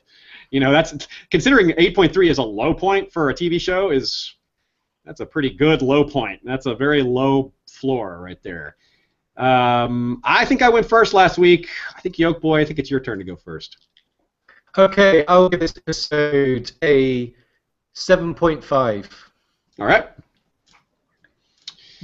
Lady Gwyn, what about you? What did I give last week? It's definitely higher than last week. I think you gave an 8 or a 7.75. I don't remember. 7.5 or 8, yeah. So I'm going to go with 8.5 higher than the IMDb rating because I actually thought this had a lot of good stuff going. It had some big disappointments, but there's a lot of good stuff in there. Yeah, it's hard for me. Like, I want to give the episode a lower rating because of my disappointment with Arya, but it's really kind of like this should be spaced out in retrospect to all my past ratings of episodes of Arya. It's kind of unfair to blame this episode for all, the whole Arya plotline. Just because it's really the whole thing. It's really season 5 and season 6. All of Arya's plotline is really what we're judging now because it's over. So it's maybe not fair for me to condemn this episode just because of a plotline that's been running for 2 full seasons. So, but I will give it a 7.75, which is one of my lower ratings of the season, because it is hard for me to get past that. But like you said, Lady Gwyn, there's a lot of really strong acting moments, a lot of good setup for other things, and a lot of things that we can't predict, which, again, sets up some fun surprises, and we like being surprised.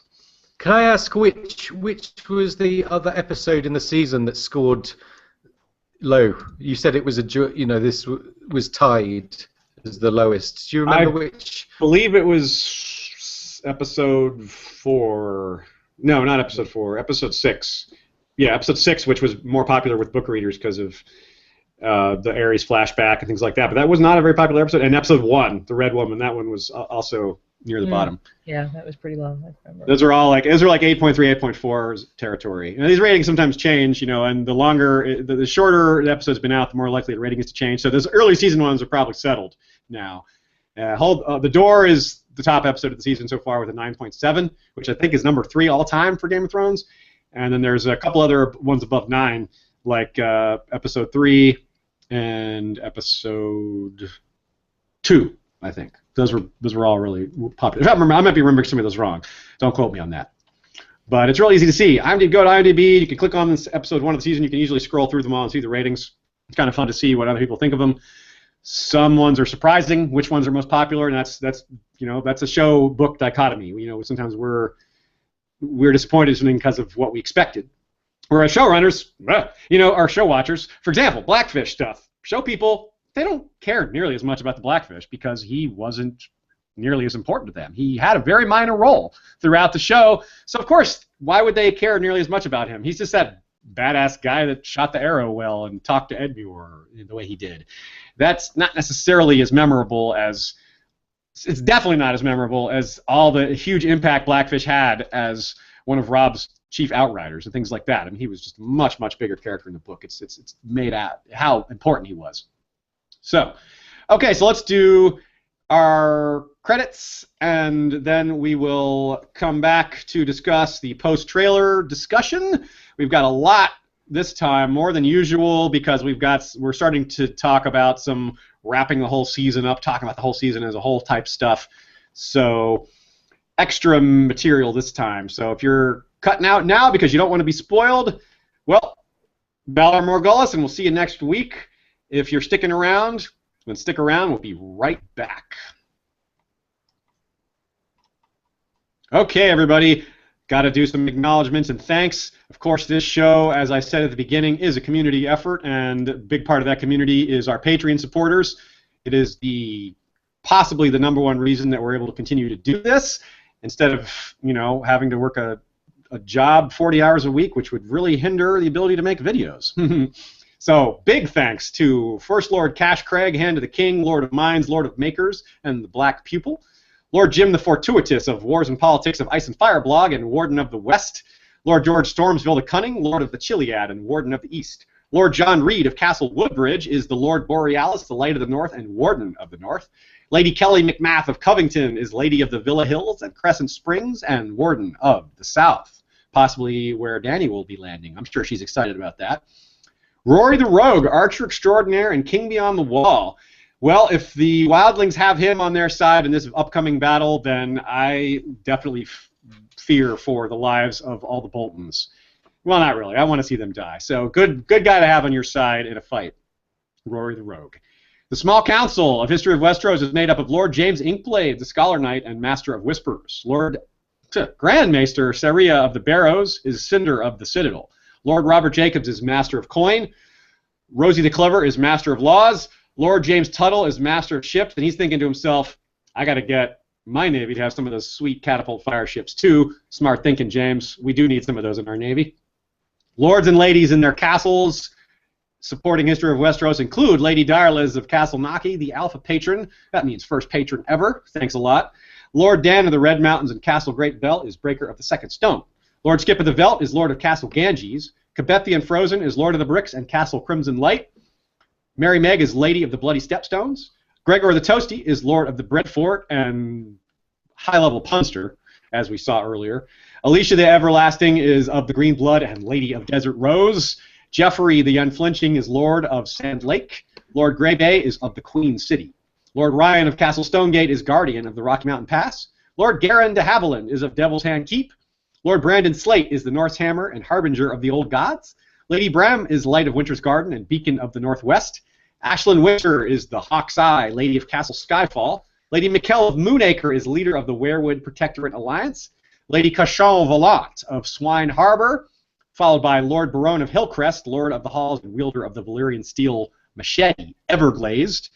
And introducing Lord Alistair Whitaker, Lord of the Dawnhold.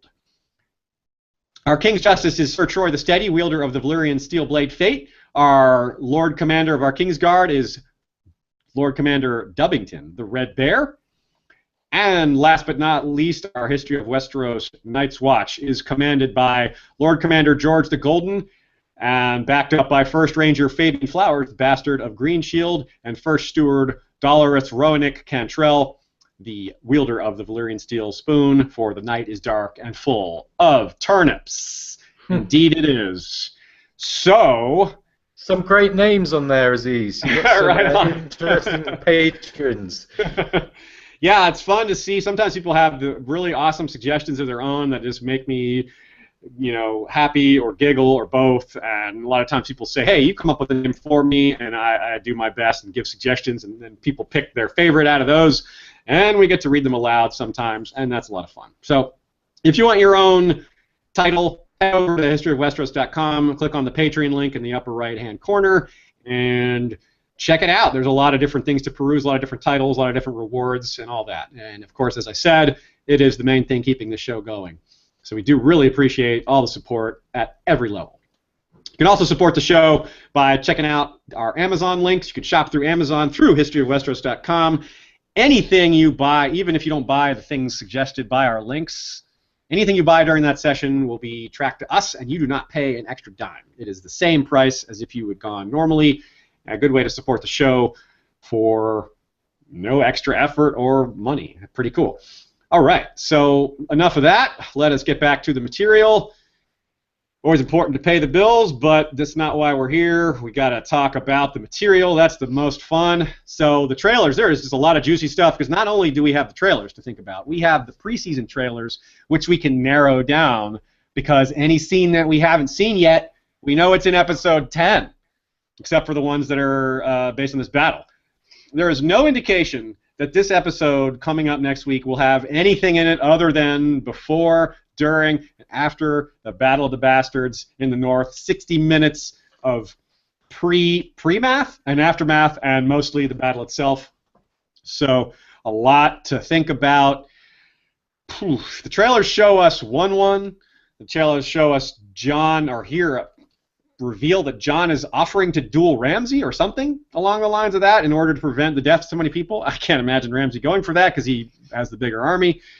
No shot of Ghost at all, which might be a good thing. Ghost not being there might bode well for his survival, because Man of the Direwolf's been dropping like flies. Littlefinger swooping in to save the day. So what is Littlefinger's end goal here? He swoops in to save the day. Then what's next for him? He's gonna try to marry Sansa. Of course, that's his book goal, I believe, and I'm sure that's going to be what he wants to do here. Icky. Yes, extremely icky. But but I think that's what he wants. Being Lord of Winterfell sounds like Littlefinger's wet dream, doesn't it? Given the jealousy that he must have internalized in his youth with Brandon and Ned taking Catelyn. Right. So that's in the books and in the show, but in the show, didn't we have somebody point out that Cersei had promised him the wardenship of the North? Yep. And in fact, promised him Sansa too. And Sansa, yes. Maybe not promised, but suggested the possibility. Yeah. I forget exactly the wording. And but yeah, you can have her. Take her. Brought up, yeah. So, that's just too bad because Sansa's almost making this more likely by not telling Jon and others that this is potentially going to happen. There's one shot from the trailers or photo stills of Jon seeing a whole horde of horsemen come right at him. And it's like he's by himself. And, the more obvious conclusion there is, oh, man, did just, like, everything collapse and this is Jon's last stand? I don't think so. I think what he's seeing is the Vale Knights riding in to save the day. He's not aware they're coming. And if you look closely at that shot, you can't see a single banner. Not a single piece of heraldry or sigils. And all the other shots, you can see sigils all over the place. You can tell, like, you can see the Hornwoods, you can see the Masons, you can see Stark banners, you can see Bolton banners, you can see Umber banners. You can see just all the banners that have been mentioned to be part of this battle. You can see them. Notably absent from that shot with a whole lot of horsemen. So I think that's a bit of a sneaky trick there. I think that's the cavalry, literally, riding in to save the day. I really hope that the Vale Army don't just swoop in, exactly the same as Tywin and the Tyrells at Blackwater. I really hope it's more complicated and it's not just, the two forces are kind of at odds that more or less destroyed each other and then the Vale Army swoop in and save the day. I think that would be poor, and I really hope that, like I said, it's a bit more complicated than that. I hope so too, yeah. So what do you guys think? Will Brienne be part of the Vale Army? Is she going to, traveling on her way back, is she going to encounter them on her way through and show up with them? Or will she miss the battle entirely? It's a tough call. It is a tough call. I kind of think she might end up tying in with the Brotherhood, just because of the way her book arc has gone. I wouldn't be surprised if she ends up back with Sandor. Man, didn't I kill you? Moment, just like he's had with Beric, that sort of, I killed you once already. Yeah, I didn't even think about that possibility. I like that a lot. And to be clear, guys, there's no shots of Brienne and Podrick involved in this battle at all. No hint of it. So that's part of why we're having to guess, because it's even possible that's it. We don't see Brienne until next season because she doesn't make it back in time for the battle, and she's still traveling, which it brings us to some other questions of who we haven't, some things that we, like I said a minute ago, things that have been in the trailers that we have yet to see. We know they're not going to be in episode 9, so that must be there in episode 10, or they were, there's some potential that some of these things are deleted scenes. For example, do you like games, little man? That line from Ramsay has been lingering over us this whole season. We know it. We almost certainly know it applies to Rickon, so I guess we're getting a little Rickon torture right before the battle. Please no, but I don't see another way to judge it. So yikes. Hopefully he's not one of those bodies on the crosses. We also have Tyrion saying, "You're in the great game now," and the great game is terrifying. I don't think we've heard that line this season. Do you guys think we've heard that line this season? No. So I guess he's saying that to Dany, maybe. In episode 10. So Then we have a real puzzling one from Tormund. Tormund says, and this is from that preseason trailer again, "I thought he would be the man to lead us in the long night, but I was wrong." That seemed to fit perfectly with Jon being dead at the beginning of the season, but that line never got read. Maybe it was cut. Maybe it's just a deleted scene. But there's a small chance it means Jon dies in this battle, and this whole thing, bringing him back, is just to fight this battle and then to die again, which seems kind of unlikely, but I guess we got to consider it given this information, right? Yeah. We also have, by the way, that relates to a trailer scene of Jon telling Melisandre, "If I fall, don't bring me back again."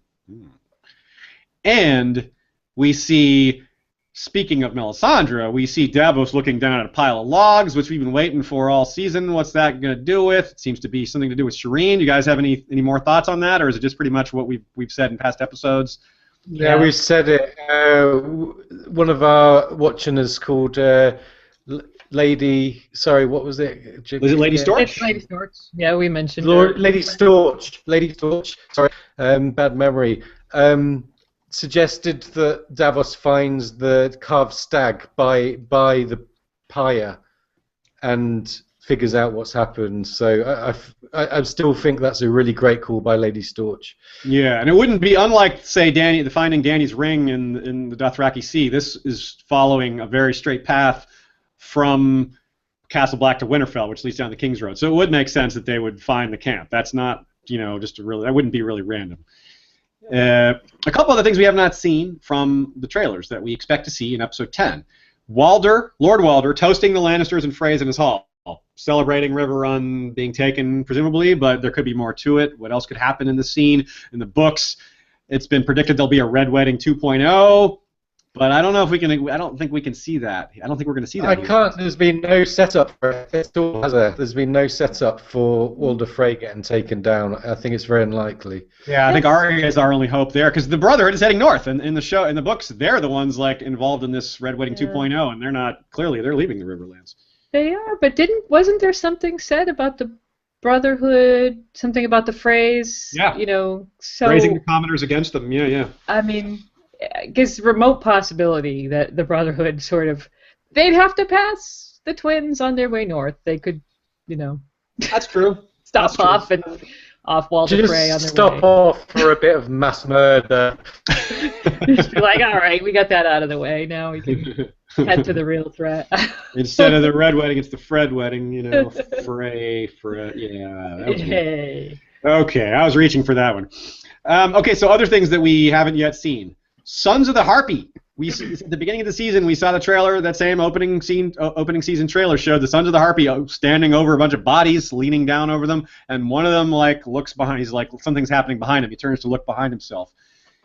No idea what's happening. The bodies seem to be, freedmen. There's no soldiers. There's no Unsullied in there. So I don't know what's happening. But it looks like, along the lines of our prediction, that this would involve. Isn't this going to be a naval bombardment?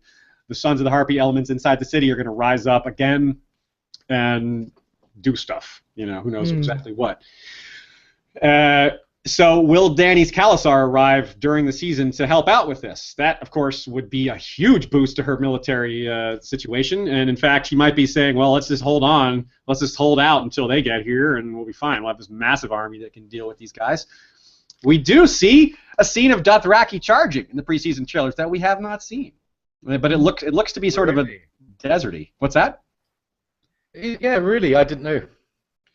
Yeah, I really thought it was sneaky, because it looked like it might have fit in with the whole Dany rah-rah, will you follow me? It could have fit in with that, but I just really don't think so. Guy had his lance or spear leveled, and he was kind of charging forward. So we don't think we've seen that. I really don't. So that's very interesting. So I guess we will see some Dothraki fighting Sons of the Harpy or something in episode 10. That might be pretty cool. We also we have yet to see a shot of the little birds murdering someone. Murdering someone. I think our top guess is Kevin, for obvious reasons, because that's exactly what happens in the book. Pycelle dies in that scene too. Is that going to also happen? It's very interesting. I want to know how the hell does Qyburn get these kids to go from whispering to murdering? That's the big question, which is part of why. Boiled sweets. PCP put in the sweets. Yeah. He's gonna drug them with all that stuff, but maybe I don't know. That's this small chance that Varys comes back and just these are my little birds. They're gonna do what I say. I have better candy. Yeah, I don't know. Okay, so let's talk about who we may or may not have seen the last of this season. I think Jorah, almost certainly, we're not seeing him again this season, but we could maybe get a little tidbit, a little teaser, but I'm guessing no. Hound and the Brotherhood without banners. There's a chance we see them again, but I'm guessing no. Arya, that's a big one. What do you guys think? Are we going to see Arya again, or is this just maybe just a little thing, or maybe we're not going to see her again until the beginning of next season? I think, as it stands, it's well ended. So I think it's unnecessary to bring her back, given that the huge time constraints that they're going to have. I think she's done and dusted for the season. Okay, you agree, Lady Gwen, or? I can see that point of view for sure, but I just think maybe we'll see her in the Riverlands. Just a little teaser, huh? Yeah. That'd be cool. Yeah, I sort of lean that way myself, but I think it's a toss-up. Yara and Theon, it's easy to see how they could be shown again, showing up to attack the ships, but we talked about why that might not be till next season. So that's also kind of a toss-up. Euron as well. I gotta think we gotta see one more scene with Euron. He just hasn't done anything. It's been a while, so I feel like we're gonna see one more scene. Dorne, that could be wrapped. Now we've got some insight on Dorne outside of trailer spoilers. So if you don't want location and filming spoilers, this would be a good time to drop out because we've got some extra info outside of trailers. We've got stuff from interviews and that sort of thing. So if you don't want to hear this, time to drop out. But if you want to hear it, we've got a small bit of spoiler here, which is that there is a scene with it filmed in probably Dorne because it's Spain in real life, and that's where the Dorne scenes were filmed, with Ilaria and Conleth Hill, which is Varys, and Diana Rigg, which is Olenna. No way. Whoa, yeah, so you didn't know that either, did you? Can I just say that's news to me, and when I was talking about Varys going to Dorne, I honestly had no clue about that. Yeah, good call then. You're almost certainly right. We could have been saying, if we weren't spoiler conscious, we would be saying Varys is going to Dorne. Yeah. Definitely, because of this information. That's like 99%. But yeah, we can't go spoiling people, so. Wow, that's pretty cool, though. So we're seeing a confirmation of that. It makes a lot of sense. It's been set up. I mean, Ilaria's like, no more weak men ruling Dorne. Well, Dany is neither weak nor a man, so that fits in pretty darn well. Mm-hmm. Now, who else have we seen the last of, maybe? Bran. That's a big question. I think no. I think we're going to see, well, maybe not Bran, but we'll see maybe the White Walkers. After all, episode 10 is called The Winds of Winter. How are we going to get an episode called The Winds of Winter where we don't see any White Walkers, any Whites, or Bran? We got to see some of that, right? Do you guys agree with that? Yeah, I think we should see some of that. I'm desperate to see Bran again because RLJ. Yeah. Surely it's been set up. It's gonna, if they drag it out till next season, that is poor form because they've set it up, and we've just been left hanging. That reminds me, actually, it's another off non-trailer spoiler. It's been revealed by the actor who played Mid Ned, the same Ned actor who was at the Tower of Joy, that he's going to be in episode 10. Now, we were fooled by that before. We knew he was going to be in episode 6, and it just turned out to be the same scene in episode 3 seen through Bran's vision. So it wasn't actually new. So he technically appeared in that episode, but it was the same. I doubt they're going to show us that scene again in episode 10, so it probably is something new. So yeah, get excited. Tower of Joy resolution is coming. Remember, Bran saw a quick little vision of what was probably Lyanna in her bed of blood. So yeah, that's probably coming. That's very exciting. That would be a very fitting way to cap off the season, to close out with Bran, to have him be like the epilogue, where we get the confirmation of R plus L equals J, plus we see what the White Walkers are up to at the same time. That's maybe one of the most exciting things I can imagine them ending the season with, the last scene. Mm-hmm. But other than something like the wall coming down or them actually breaking through, which would still relate to them, that's a bit more specific than just generic possibilities for the White Walkers, but something's coming. It's exciting. Okay, so how about our worries of the week? As usual, our worries of the week have to... Oh, wait, one more. There's two more. Sorry, two more things. Filming location spoilers. We are going to see Sam. We're going to see Sam in episode 10. There is a Sam chatting with Maester filming spoiler that we are aware of. That was not in the trailers, but there is we are going to see... If we don't see Old Town... We don't necessarily have to see Old Town just because of this, because they could just show us inside the Citadel. We don't have to see like a whole shot of Old Town, but come on, give it to us. Give us Old Town. Do it. Do it. Maybe that's why next season's so expensive, because they push that till next year. That is, by the way, if I wasn't clear before, The reason there's only 7 episodes next season is because the price of the show is just skyrocketing out of control. They have dragons and giants and dire wolves and ships throwing fire catapults, and it's expensive, folks. Real expensive. And the actor salaries have gone up too, because Sophie Turner is a freaking X-Man, and yeah, all these other characters are showing up in big roles and stuff. So yeah, the characters are getting more expensive too. They're a victim of their own success, aren't they? Yes, very much so. On top of Sam chatting with Maester, we've got a Manderley cast. Manderley was cast, and he hasn't shown up yet. Yeah. Maybe we only see him on the battlefield or something like that, and it's not very satisfying, but that's a reason for optimism. Very much so. Maybe he switches sides in a good way. Maybe he shows up on Ramsay's side and flips. Dare I hope for another, great book quote? Dare I hope? After Septon Ray, whatever he was called, let us down. Dare I hope for a Manderley speech? Just come on, come on. Okay, so let's wrap this episode up with our worries. I still have Lancel on the list. I'm not attached to him, so I'm not worried. It's more of a prediction of doom. Tommen, and the High Sparrow, maybe they all get blowed up, which can include Loras, Marjorie, and Mace Tyrell as well. All those guys are potentially people that could be at the Great Sept, or could just get, wildfire gets out of control, more people die, who knows? You can't predict wildfire. Kevin and Pycelle don't look good, do they? Especially Kevin. Yeah, they look real bad. They've both been jawing at Cersei and shaming her and making her angry, and you don't want to do that. You do not want to do that. Don't anger the Mad Queen. Yeah, she is dirty. She plays dirtier than you, Kevin. Much dirtier. Ramsay is more like hope of the week, so it's really more like who kills him. Okay, guesses. Who's going to kill Ramsay? Assuming he dies. Let's assume he dies, which maybe isn't set in stone. But so assuming he dies, who kills him? What do you guys think? I'll go with a little-known character called Jon Snow. Who? Oh, that guy. Jon Stark? Jon Targaryen? Jon Waters? Okay, Lady Gwyn, what about you? Well, I would like to see that.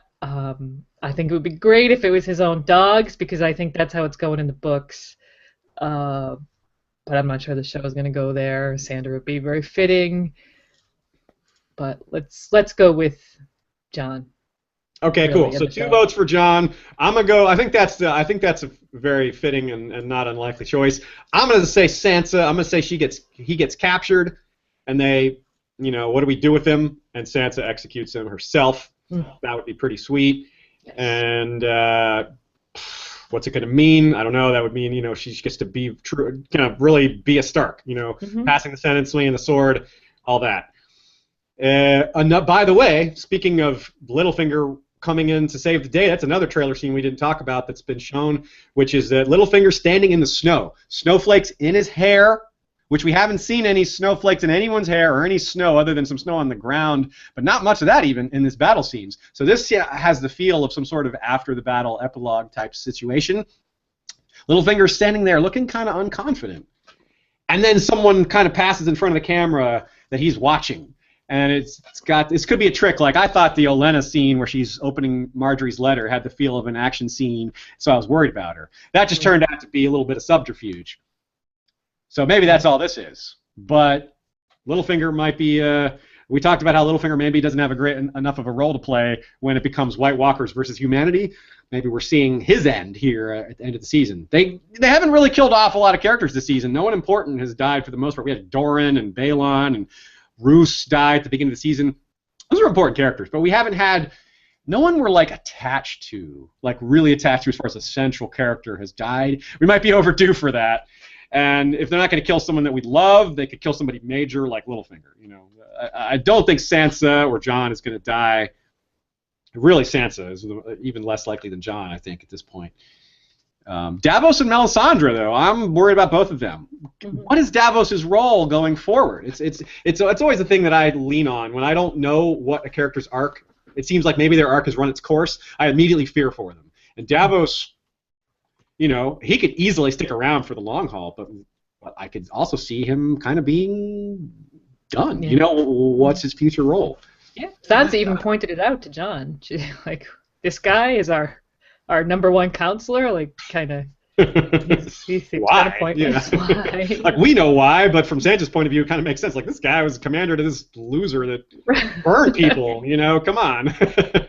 I'd certainly be worried for Mel, like we've said many times, if Davos figures out what happens to Shireen. So, I mean, that would give Davos something to do in the episode, but I don't want to see Melisandre die. I really like her character. Yeah. You know, I hope she gets away with Shireen because I don't want to lose her. Rickon, obviously, we're still worried about. That hasn't really changed. The worry is the same as it was since the moment he was revealed to be in capture in Ramsay's possession. It's been the same level of worry this whole time. I think he'll make a nice coat for someone. Oh, or a nice bit of kindling for a burning cross. Also, Tormund. Tormund is shown in many battle scenes, and I actually think he's going to be fine. Again, he is the opposite of the victim of his own success, which is that he's the only wildling character that we really have as a named person. And I don't think the wildlings arc is done. They're going to be a part of the fighting against the White Walkers. I think they're important to that, so I think Tormund is going to be around. I think he's going to stay.